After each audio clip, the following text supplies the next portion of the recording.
வாசியோக ஜோதிட அரசு பொன்னையா சுவாமிகள் அவர்கள் எப்போதும் காலச்சக்கரத்திற்கு மிக அற்புதமான நூல் எழுதி பல ஜோதிடர்கள் பயன்பெறும் விதத்தில் பல வகுப்புகளையும் எடுத்து ஜோதிடத்துறைக்கு மிக பெரும் பங்களிக்கும் பொன்னையா சுவாமிகள் ஐயா அவர்களை உரையாற்ற வருமாறு அன்போடு அழைக்கிறோம்.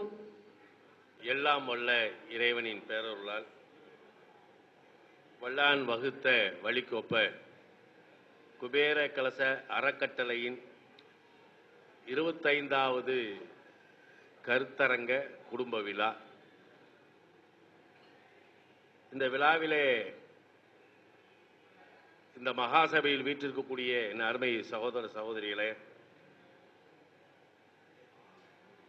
மேடையிலே அமர்ந்திருக்கக்கூடிய என் அன்பு சகோதரர்களே,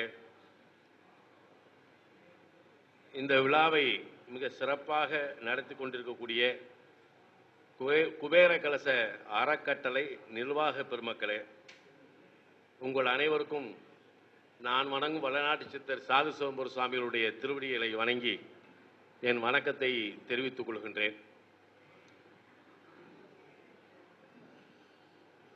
அதாவது ஒரு விழா நடத்துறது அவ்வளவு ஈஸியான காரியமெல்லாம் இல்லை. அவங்க வெள்ளி விழா அப்படின்னு சொல்லி ஒரு 25வது கருத்தரங்கத்தை எல்லாத்தையும் கூப்பிட்டு சிறப்பு செய்து நடத்தணும்னு ஒரு சிறப்பாக பெருமையாக செஞ்சுக்கிட்டு இருக்கிறாங்க. அதனால் இவங்க எல்லாத்தையுமே நான் வாழ்த்தித்தான் ஆகணும். இப்போ திருப்பூரில் நிறைய பேர் திருப்பூரை சுற்றி பார்த்தா கிட்டத்தட்ட இங்கே வாழ்கிற மக்களுக்கு இணையாக ஜோசியரும் இருக்காங்க அப்படின்றது தான் உண்மை. ஆமாம், நீங்கள் திருப்பூரை எடுத்துக்கிட்டா மக்களுக்கு இணையா. ஆமாம், நான் ஒரு காலகட்டத்தில் ஈரோட்டுக்கு போகும்போது, அப்போ 2000 ஈரோட்டுக்கெல்லாம் போகும்போது ஒரு தெருவுக்குள்ளே போனீங்கன்னா 150 ஜோசியர் இருப்பாங்க. ஆனால் இன்னைக்கு நம்மளுக்கு என்ன செஞ்சுட்டாங்க, வீட்டுக்கு ஒரு ஜோசியரை உருவாக்கணும் அப்படின்ற முடிவோட உலகத்தில் இருக்க அத்தனை பேர்த்துக்கும் ஜோசியத்தை சொல்லி கொடுத்துக்கிட்டு இருக்கிறாங்க. சில பேர் ஜாதகம் பலன் கேட்கும் போதே, சாமி சனியும் குருவும் பரிவர்த்தனையில் இருக்குல்ல அப்படிமா. பரிவர்த்தனை அவனுக்கு என்னன்னே தெரியாது, அவன் பரிவர்த்தனை பற்றி கேட்பான் என்ன. ஆனால் நம்மால் என்ன செய்கிறாங்க தெரியுமா,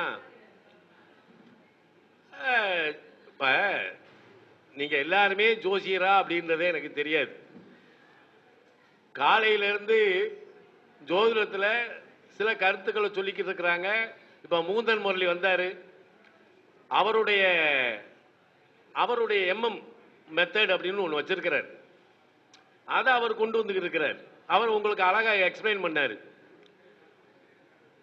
அடுத்து இன்னைக்கு பார்த்தீங்கன்னா இந்த பிருகுநந்தி நாடி அப்படின்னு சொல்லி ஒரு பிரபல்யமா இப்ப எல்லாமே பிருகுநந்தி நாடிக்குள்ள தான் போய்கிட்டு இருக்கிறாங்க. பாலா சொன்னது மாதிரி, நம்ம பாலமுருகன் நட்சத்திர நாயன் பாலமுருகன் சொன்னது மாதிரி எல்லாத்தையும் தெரிஞ்சுக்கிடணும். இந்த பிருகுநந்தி நாடியெல்லாம் 94 ஈரோடு கள்ளுக்கடை மேட்டில் அகில இந்திய ஜோதிட மாநாடு நடக்கு. அதுக்கு கல்கத்தால இருந்து டேஜன் போஸ் அப்படின்ற மிகப்பெரிய ஒரு அறிஞர் அங்க வந்தார். அவரை கவனிச்சுக்கக்கூடிய பொறுப்பு எனக்கு கொடுத்தாங்க அப்ப 94. அதுல அவரை பார்த்துக்கிட்டு இருக்கும்போது அவர் நாடி சூத்திரத்தில் நிறைய சொன்னார். ஆனா எனக்கு அதெல்லாம் புலப்படலை. ஆனா அவர் என்கிட்ட ஒரு புத்தகம் கொடுத்தாரு, இந்த பிருகுநந்தி நாடியினுடைய அவர் எழுதின நூல், டேஜன் போஸ் எழுதின நூல். அந்த நூலை நான் வச்சிருந்தப்ப நம்ம தாராபுரம் குர்ராம் சுப்பையாட்ட அதை கொடுத்தேன். அவர் தமிழாக்கம் பண்ணார். அவர் அந்த நாடி சூத்திரத்தை வச்சு அவர் தான் இங்க நீங்க எல்லாம் நாடி அப்படின்னு பேசுறதுக்கு மூல காரணம் குர்ராம் சுப்பையா தான். அதை என்கிட்ட கொடுத்த அந்த புத்தகம், டேஜன் போஸ் கொடுத்த புத்தகம் தான் உங்கள் கைக்கு வந்தது. இன்னைக்கு அதனால தப்பு இல்லை, நீங்க எல்லாத்தையும் தெரிஞ்சுக்குங்க. நீங்க எல்லாம் தெரிஞ்சுக்கிறது தவறே கிடையாது. ஆனா பாதை ஏதாவது ஒண்ணு எடுத்து பேசணும். நீங்க எங்க முட்டி மோதி வந்தாலும் நீங்க பராசரர் ஜோதிடத்துக்கு தான் வருவீங்க. நான் ஒரு சில நேரம் சுந்தரராஜன் பேசுறத ரொம்ப கேட்பேன். யாரு? கரூர் சுந்தரராஜன் பேசுறத. அவரு உண்மையிலே அவர் பாணியெல்லாம் நீங்க தான் கைக்கு தைக்கணும். ஏன்னா அவர் சொல்றத விளங்க கேளுங்க. இதுக்கு மூல காரணம் என்ன அப்படின்னா, நான் அதாவது பாரம்பரியம் அப்படின்னு நான் தொட்டதே 84 தான். அதாவது 82ல நான் இந்த ஜோதிடத்துறைக்கு வந்தா கூட 84ல இருந்து 87 வரைக்கும் தான் பாரம்பரியத்தை நான் ஆய்வுக்கு மேற்கொண்டேன் ஒழிய நான் அதை முழுசா எடுத்துக்கல. ஆனா பலன்கள் பார்த்துக்கிட்டு தான் இருந்தோம். அதாவது வியாபாரமா ஒரு ஜோதிடரா பேசிக்கல. ஆனா 87ல தான் நான் கேபியை தொட்டேன், கிருஷ்ணமூர்த்தி பத்ததியை. அதாவது ஒவ்வொருத்தரும் அவர் KS கிருஷ்ணமூர்த்தியினுடைய நூலை நீங்க படிக்கணும். அவர் ஒரு 13 ரூல்ஸ் தான் கையில் கொடுத்துருக்கிறார். 13 ரூல்ஸும் கோல்டன் ரூல்ஸ். அதுல முதல் ரூல்ஸ் என்ன தெரியுமா? ஒரு கிரகம் தான் நின்ற நட்சத்திராதிபதியின் பலனை செய்யும். இதான் முதல் விதி. இந்த விதியை நீங்க இப்ப அவர் எதிர இருந்து எடுத்துட்டாரு அப்படிலாம் தெரியாது. அவர் சார ஜோதிடம் சொல்லி என்ன செஞ்சுக்கிறாரு, அழகா உங்களுக்கு புரியும்படியா பேசிக்கிட்டு இருக்காரு. சுந்தரராஜனுக்கு என்னைய தெரியுமா தெரியாதான்னு எனக்கு தெரியாது என்ன. ஆனா இவர் எங்க பேசினாலும் சரி அதை எடுத்து நான் கேட்பேன். இந்த கிரக இணைவுகளை கொண்டு போயிட்டு குருட்டாம்போக்கில் பேசுறேன்லாம் பேசிக்கிற கூடாது. ஒரு கிரகத்தை எடுத்து அது என்ன சாரம் வாங்கியிருக்கு, எப்படி உட்கார்ந்து இருக்கு அப்படின்றத பார்த்து அதுக்கு பலன் சொல்லி பழகுனீங்கனாலே நீங்க ஜெயிச்சிருவீங்க. இதுக்கு யார் கர்த்தா? பராசரர் தான் இல்லையா? இதுக்கு மேல என்ன செய்யணும் அப்படின்னா, இப்ப 2003ல நம்ம சங்ககிரி சாணக்கியன் அவர் என்ன செஞ்சாரு, சாமி இந்த காலபுருஷ தத்துவம்ன்றது உங்களோட போயிடக்கூடாது, இதை நீங்க எப்படியாவது மக்களுக்கு நீங்க கொண்டு சேர்க்கணும்னு சொல்லி அவருடைய அதாவது சீரிய முயற்சியில தான் இந்த காலபுருஷ தத்துவம்ன்ற புத்தகம் அந்த 2 பாட்டும் உங்க கையில கிடைச்சது. இல்லைன்னா நான் ஒரு உலக சோம்பேறி. உண்மையிலே என்னை யாரும் சொல்லவும் முடியாது, நான் கேட்கிற நிலையில் இல்லை. அப்ப உட்கார்ந்து அந்த 2 பாட்டையும் அழகா எழுதி கையில கொடுத்தாச்சு. நீங்க சராசரியா வெறும் கட்டத்துக்கு பலன் சொல்லி பழகுனீங்கனாலே ஆட்டோமேட்டிக்கா கிரகத்தை தூக்கி பலன் சொல்லும் போது அழகா வந்துடும். அந்த காலகட்டத்தில் நீங்க எந்த ஜாதகத்தை தூக்குங்க, நம்ம வள்ளுவ பெருமக்கள் தான் அப்ப ஜாதகம்லாம் எழுதினாங்க செஞ்சாங்க. அதுக்கு பேரு ஜாதக அலங்காரம். இப்ப ஜாதக அலங்காரம்னு நூல் இருக்கு, அதை எவன் தலைமாட்டில் வச்சு படுக்கிறானோ அவன் ஜோசியன். ஏன்னா நீங்க மற்ற நூல்களை படிக்கிறதுக்கு ஒரு பைபிள் மாதிரி ஜாதக அலங்காரத்தை கையில வச்சுக்கணும். ஒரு பாவத்தை ஆய்வு பண்ணும்போது திருப்பி பார்க்கணும், அதுல என்னென்ன மாதிரி எல்லாம் சொல்லி இருக்கிறாங்க. நம்ம என்னென்ன நீங்க எப்பயும் பாருங்க, இந்த ஒரு ஜாதகம் வருது, இந்த ஜாதகத்தில் நீங்க கிரக நிலையில பார்த்துட்டு அதே மாதிரி ஜாதகம் உங்க வாழ்க்கையில திரும்ப வந்துருச்சுன்னு என்கிட்ட சொல்லுங்க பார்ப்போம். இதே அச்சலாம் ஜாதகத்தை முந்தா நாள் பார்த்தேன், போன வருஷம் பார்த்தேன், வரவே வராது. புதுசா ஆண்டவன் நமக்கு கண்ணில் காட்டிக்கிட்டே இருப்பான். ஏன்னா நம்ம தான் நம்ம அறிவை வளர்த்துக்கணும், அறிவை வளர்த்துக்கிட்டே போகணும், அனுபவத்தை வளர்க்கணும். அதுக்கு தான் அழகா சொன்னான், சுருதி யுக்தி அனுபவம்.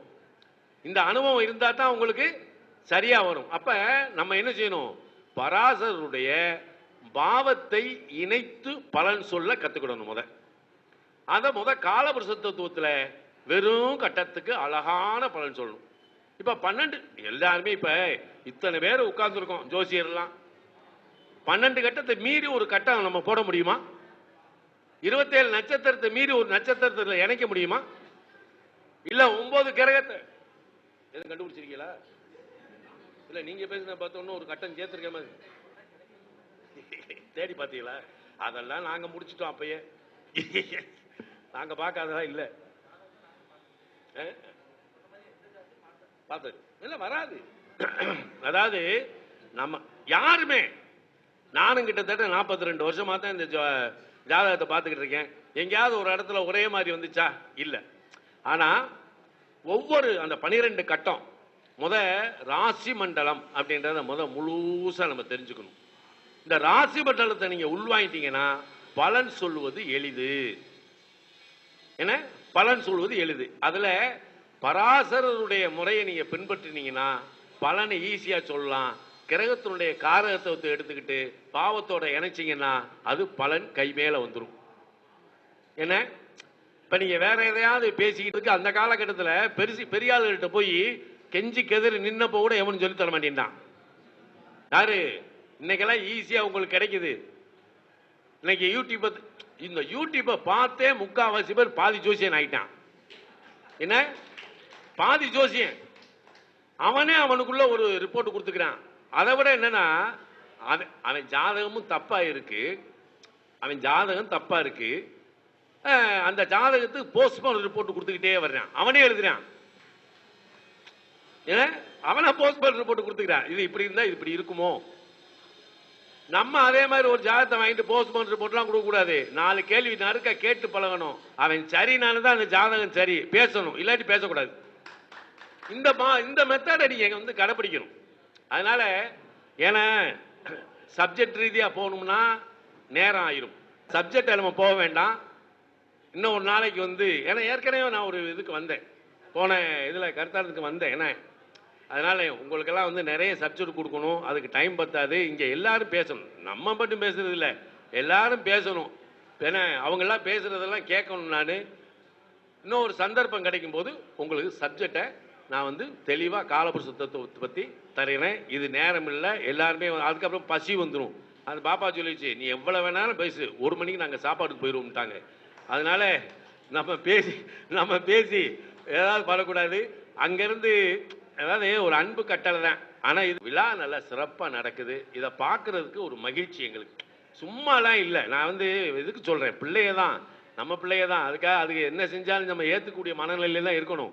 அதனால இந்த அற்புதமான விழாவை இந்த அரங்கத்துல மிக அற்புதமா நடத்திக்கிட்டு இருக்காங்க. இதே மாதிரி நீங்க மேலும் மேலும் மேலும் மேலும் மிக சிறப்பா இந்த விழாவை கொண்டாடணும். அடுத்து வரக்கூடிய 50வது கருத்தரங்க விழாவிலையும் நான் கலந்துக்கணும்னு ஆசைப்படுறேன். ஏன்னா சின்ன விஷயத்தை கொடுக்கறது இல்லை, ஒரு விஷயத்தை கொடுத்தா ஒழுங்கா கொடுக்கணும், அரையும் குறையுமா கொடுக்க கூடாது. அதனால அடுத்த விழால உங்களுக்கு காலபுருஷ தத்துவத்தை பத்தி மிக எப்படின்னா, இதுல ஒரு விஷயத்தை தெரிஞ்சுக்கணும். நமக்கு 12 வீடு இருக்கு இல்லையா? இந்த 12 வீடு ஒரு வீட்டுக்குள்ள இருக்கு. இதை நம்மளால என்ன செஞ்சிருக்கான்னா துவாதா சாம்சமா பிரிச்சிருக்கான். இப்ப ஜோசியர்களுக்கு அருள் வேணும். அருள் இல்லைன்னா உங்களால எதுவுமே பேச முடியாது. நல்லா தெரிஞ்சுக்குங்க. நான் எதுக்கு சொல்றேன்னா, சும்மாலாம் நம்ம பேசல. நீங்க நல்ல நிலையில இந்த பூஜை பண்ணி பாருங்களேன், உங்களுக்குள்ள ஒரு இன்ட்யூஷன் சொல்லிக்கிட்டே இருக்கும், ஒரு விஷயத்தை எடுத்து கொடுத்துட்டு போகும். அது மாதிரி ஒரு விஷயத்தை கிரகத்தினுடைய நிலையை பத்தி எனக்கு ஒரு விஷயம் கிடைச்சு. ஆனா அதை ஒன்னா கேஷுவலா உட்காந்து பேசிக்கிற போது பாலா பேசிக்கிட்டு இருக்கான். இது எங்க இருந்து எடுத்த அப்படின்னு கேட்டேன். இல்ல எனக்கு குமாரசுவாமியத்திலிருந்து எடுத்தேன் அப்படின்னா. நான் குமாரசுவாமி எல்லாம் படிக்கல. என்ன அப்ப இறையருள் இல்லாம நீங்க இதுக்குள்ள சாதிச்சிடலாம். அப்படி ஆராய்ச்சியாளரா வரலாம், நான் குறை சொல்லல, ரிசர்ச் ஓரியன்டல் வா. ஆனா அடுத்தவனுக்கு சொல்ல வரும்போது அந்த இறையருள். சுந்தரராஜன் ஒரு விஷயத்தை சொன்னார், நான் கேட்டேன். என்ன தெரியுமா, நான் எங்க தாய் தகப்பனை காப்பாற்றணுன்றதுக்காக ஜோசியத்தை சொல்லி தொழிலா கொள்ளலாம் அப்படின்னு நினைச்சப்ப கரூராரே எனக்கு உதவுனாரு அப்படின்னு அவர் சொன்னதை நான் கேட்டேன். அதான் உண்மையான விஷயம். இப்ப நான்லாம் எங்க குருநாதர் 82 எனக்கு உபதேசம் கொடுத்தப்ப அம்மாவை பார்க்காம சாப்பிடக்கூடாதுன்ட்டார். யார? மீனாட்சிய. காலையில எத்தனை மணிக்கு தெரியுமா வாசல்ல நிற்பேன்? மீனாட்சி உங்களை 5:30 மணிக்கு இப்படி கேட்டில் நிற்போம். கதவை திறந்தோம் முதலா போகணும். எப்ப நித்தமும் அம்மாவை வணங்காம நான் சோத்துல கை வச்சதில்லை. இந்த அறிவு, சிந்தனை, எழுத்து, நினப்பு, ஆக்கம் எல்லாமே யாருக்கு சொந்தம்? அன்னை மீனாட்சி சொந்தம். நம்ம கையில ஒண்ணும் இல்லை சாமி. அதனால நீங்க என்ன செய்யுங்க, உங்களுக்கு சொல்லி கொடுத்த குருநாதரை நினைச்சுக்குங்க, உங்களுடைய இஷ்ட தெய்வமா ஒண்ணு எடுத்து வச்சுக்குங்க. அதை நீங்க வழிபட இந்த ஜோதிடத்துக்குள்ள நல்ல பாதையை காட்டி உங்களுக்கு நல்ல வளர்ச்சியை கொடுக்கும். இந்த இடத்துல நான் அப்படின்ற ஒரு மமதை இந்த இடத்துல யாருக்கும் இருக்கக்கூடாது. என்ன, நான் 45 வருஷம் இந்த ஃபீல்ட்ல இருக்கேன் அப்படி இருக்கா, எனக்கு மமதை வந்துச்சுன்னு வைங்க, அவ்வளவுதான். இன்னும் எங்கேயாவது ஒரு விஷயம் கிடைக்காதான்னு நம்ம கையேந்தி நின்னோம்னா இறைவன் நமக்கு கொடுத்துக்கிட்டே இருப்பான். சரியா நண்பர்களே, அடுத்த கருத்தரங்கத்தில் உங்களை சந்திக்கும் வரை நான் வணங்க வல்லாட்சித்தர் சாது சோம்பர சுவாமிகள் உங்கள் இல்லமெல்லாம் நல்ல வளமும் நலமும் தந்தரல வேண்டுமாய் வேண்டிக் கொள்கின்றேன். நன்றி, நன்றி, ஆனந்தம். நன்றி ஐயா. பல கருத்துக்களை ஆளுமையோடும் தாய்மை உணர்வோடும் தவறளித்த பிள்ளையை தட்டி கொடுத்து கொண்டு செல்லும் தாய்மை உணர்வோடும் வழிநடத்தியமைக்கு நன்றி ஐயா. அவர்களுக்கு சிறப்பு செய்யப்படுகிறது. நமது குபேர கலச அறக்கட்டளையின் நிர்வாகிகள் ஐயா அவர்களுக்கு நினைவு பரிசு மற்றும் பொன்னாடியினை வழங்கி சிறப்பு செய்கிறார்கள்.